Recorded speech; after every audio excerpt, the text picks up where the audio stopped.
Programang ito ay rated SPG. Striktong patnubay at gabay ng magulang ang kailangan. Maaaring may masiselang tema, lengguwahe, karahasan, sexual, horror o droga na hindi angkop sa mga bata. Tuloy na ang kasal at wala nang makakapigil kahit na sino. Magandang araw at eto na tayo sa ating pinakaabangang tagpo sa abot kamay na pangarap. Welcome to my channel. Please don't forget to like, comment, and click the bell button para lagi kayong updated sa aking mga videos.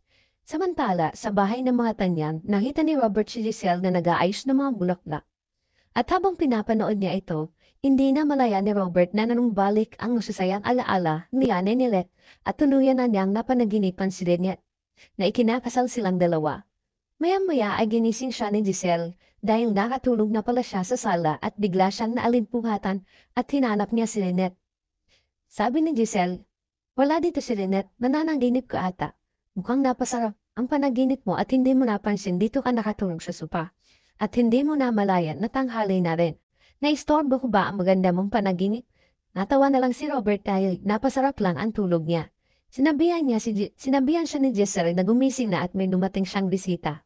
Nagbihis muna si RJ at humingi naman ng coffee si Giselle kay Manang Nelia. Sa East Ridge Hospital, nasa lubong ni Denise and ni Dr. Enriquez si Carlos at Lynette at tinanong nila kung bakit andito pa sila. Dapat ay nakalib na sila dahil malapit na ang kasal nila.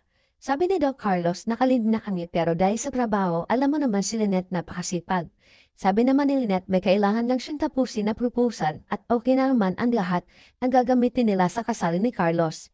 Kaya sabi ni Denise, tuloy na ang kasal ninyo at wala nang makakapigil pa sa inyo. Sabay yakap naman ni Carlos kay Lynette at sinabing buong-buo na ang loob niya at puso niya na iharap sa altar at pakasalan si Lynette at wala nang makakapigil sa kanila kahit sino. At sa di karayuan ay nakatingin sa kanila si Annalyn na pinagmamasdan sila. Tinanong naman ni Dr. Enriquez si Lynette kung may picture siya ng kanyang wedding gown at pinakita naman ito ni Lynette sa kanila at tuwang-tuwa sila kaya hindi napansin ni Lynette si Annalyn. Nakita ni Doc Carlos si Annalyn pero biglang tumalikod ito at umalis na. Habang pinagmamasdan siya ni Doc Carlos, ay nila RJ, bumisita naman si Doc Ray para kamustahin siya pagkatapos ng mga nangyari. Inabutan ng juice ni RJ si Doc Ray at sabay sabi baka mapagalitan ka ni Moira na dinalaw mo ako dito at baka matanggal ka pa sa bagong mong posisyon. Sabi naman ni Doc Ray, hindi naman niya ako hawak sa leeg at gusto lang kitang kamustahin. Dahil hindi pa tapos ang isyo ng Apex tapos paparating pa ang kasal ni Lynette at Carlos. Sinabi naman ni Robert na tanggap niya na ikakasal na si Lynette at wala na sa kanya yun. Pero may gumugulo sa isipan niya. Nabanggit niya kay Doc Ray na napanaginipan niya si Lynette. Ipinaglaban niya ito hanggang sa ikasal sila. At hindi pa rin nawawala sa isipan niya si Lynette. Kaya sabi ni Doc Ray, iisa lang ang ibig sabihin nun, mahal mo pa rin siya. Hindi naman itinanggi ni RJ na hanggang ngayon ay mahal pa din niya si Lynette. At hindi naman mawawala yon. Pinigilan niya lang ang nararamdaman niya dahil alam niya na may relasyon sila ni Carlos. Lalo na ngayon na ikakasal na sila. Sabi ni Doc Ray, ayaw niya nang makadagdag sana sa gulo ng isip niya pero bilang isang kaibigan, kailangan kitang untugin at batukan. Masaya ka ba sa desisyon mo na lumayo, umiwas at hayaan na lang si Lynette na mapunta sa ibang tao? At ngayon, desidido ka nang hiwalan si Moira, bakit hindi mo gamitin ang pagkakataon na ito na sabihin kay Lynette ang totoong nararamdaman mo sa kanya? Hindi naman siguro masama kung susubukan mo. Pero huwag kang umasa na magbabago ang desisyon ni Lynette dahil sa'yo. Ang mahalaga, nasabi mo sa kanya ang totoong nararamdaman mo. Min naman ni RJ, kailangan niyang gumawa ng paraan at hindi ko pwedeng bitawan at hayaang mawala si Lynette na wala siyang ginagawa. Umaasa si Robert na may magbago kapag nasabi niya kay Lynette ang gusto niyang sabihin. Samantala, sa East Ridge Hospital, kinausap ni Annalyn si Kyla para sa consent ng magulang dahil sa kondisyon niya at kailangan niya ito. Naikwento ni Kyla kay Annalyn ang lahat sa kanya, kaya siya nagtampo sa magulang niya. Naantig naman ang puso ni Annalyn kay Kyla kaya dahil halos parehas sila ng sitwasyon na pinagdadaanan ngayon. Sabi naman ni Annalyn, huwag mo nang isipin ang problema mo, ang isipin mo ay ang kondisyon mo. At sa tingin niya, ito na ang tamang oras para maging okay kayo ng mama mo at huwag mo nang hayaan na lumala pa ang kondisyon mo. At napapayag na nga ni Annalyn si Kyla na ipaalam sa magulang niya at ibinigay na niya ang contact number nito. Dali-dali naman binigay ni Annalyn kay Nurse Ning at Nurse Nico para tawagan ang magulang ni Kyla at hanga naman si Nurse Ning kay Annalyn. Bigla naman tumawag kay Annalyn ang tatay Robert niya at tinanong kung nasa East Ridge ang nanay ni Lynette niya at kung kasama nito si Carlos. Sabi ni Annalyn nasa opisina ang nanay Lynette niya at si Doc Carlos naman ay may emergency meeting.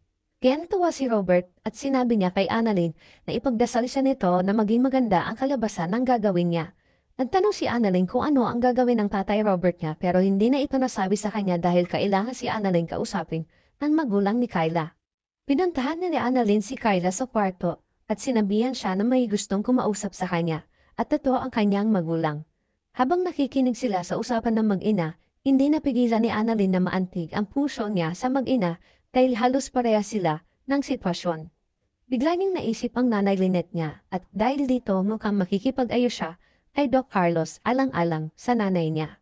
Ang banda, habang nagmamaneo si Moira ay tinawagan siya ni Zoe para sabihin na may dumating sa office niya na annulment papers galing kay Robert.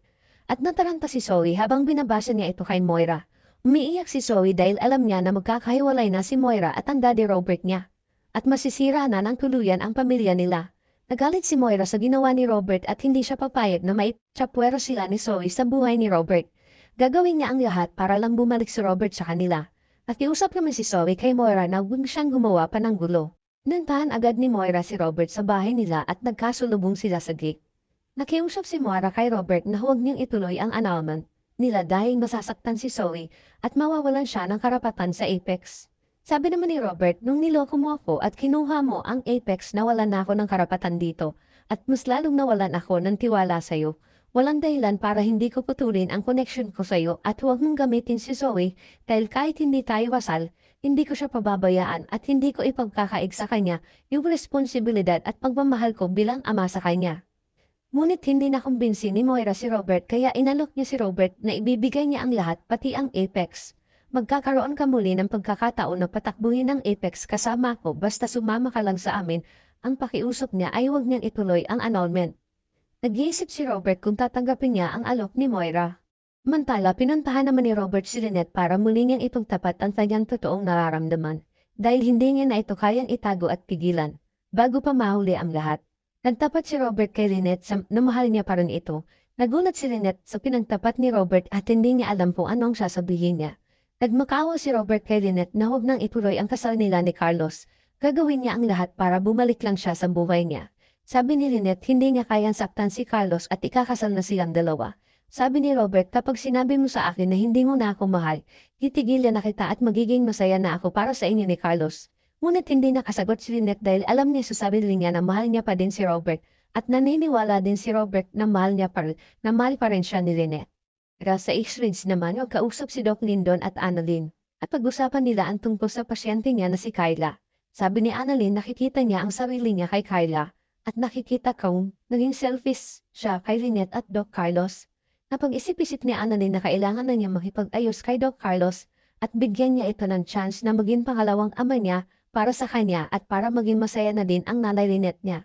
Natuwa naman si Doc Lyndon at na-realize na ni Annalyn ang lahat. Sabi ni Doc Lyndon, hindi pa naman huli ang lahat. Naisipan naman ni Annalyn na bigyan ng regalo si Doc Carlos at peace offering na din sa mga nagawa niyang kasalanan dito at para na rin sa nalalapit na kasal nila ng nanay Lynette niya. Ibinigay niya ito kay Carlos at natuwa naman si Lynette sa ginawa ni Annalyn. Marami pa tayong pakaabangan ng tagpo dito sa Abot Kamay na Pangarap. Huwag bibitiw at huwag kalimutan mag-subscribe. Maraming salamat po and God bless.